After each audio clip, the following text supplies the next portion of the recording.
Yes, Honorable Nyenze.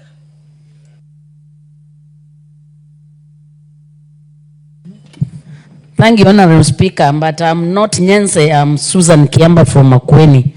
Thank you, Honorable Speaker. I wish to also put my word in the statement that was brought by Bensouda and others and responded by the committee. While I appreciate a lot of input they are put forth, and they seem to have actually given it a real thinking and critical thinking in the answers they have given for all the questions, I really wish they would actually go back on an issue that, Speaker, you have highlighted. In my constituency, I have 10 women. I can give you their numbers and their TSC numbers, who are now above 48. And they have applied and even given me the number to push for them. And I pushed and I can't push any further.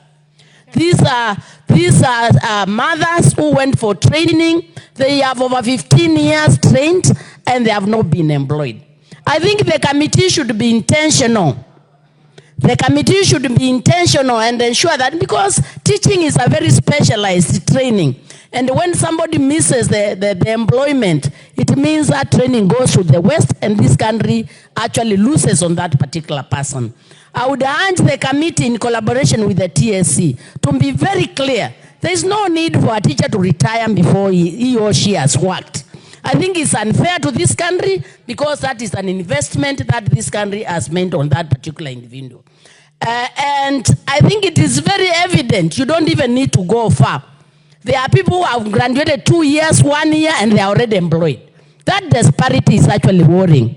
Secondly, Honorable Speaker, even when you look at regions, you realize some regions have a lot of teachers, while other regions do not have teachers. I think we need an analysis, Honorable Chair of the committee. We need analysis to show us where is the gap, so that when employment opportunities come, we can have affirmative action. There is no need of already sharing the newly recruited teachers as if in every country we are at the same level. We are not at the same level. I think this is a reality that the committee should take in consideration. It's important that we base the employment and distribution on already existing gaps. There are some schools where you find that in a primary school, the BOM, the PTA are paying for 4 teachers. They have only 2 or 3 employed by the TSC. That is completely unfair because, Honorable Speaker, these are also taxpayers of this particular country, and that's actually hidden marginalization. I think the committee needs to give us clear data based on every constituency to see actually where the disparity is, so that when we employ, we also have intentionally addressed the inequalities. Honorable Speaker, I looked at the marking scheme of the interviews. And I know that it is demand driven, but if you look at the bias towards science subject, the social teachers are completely marginalized, because that scheme already gives the other sectors 40 marks ahead of anybody. If you are given 40 marks ahead of the other people, of course you will actually fail. And unless as a government we develop a strategy of where else we are observing the social science teachers, then I think it's unfair to look like it is not our responsibility in this particular country to take care of the trained teachers. If the teachers cannot actually fit in school, then we should create other avenues where the teachers should be employed, and especially those who have done social sciences. 40 marks ahead is completely throwing them out of the market.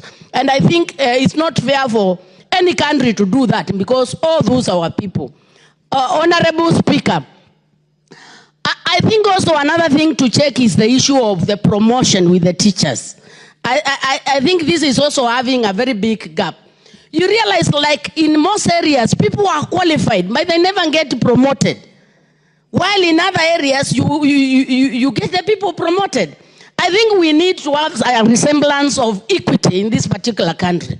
Because I don't think in this country we have areas where people have not been educated. The issue of saying this area do not have people educated is a thing of the past. Even in Turkana now we have enough teachers to employ.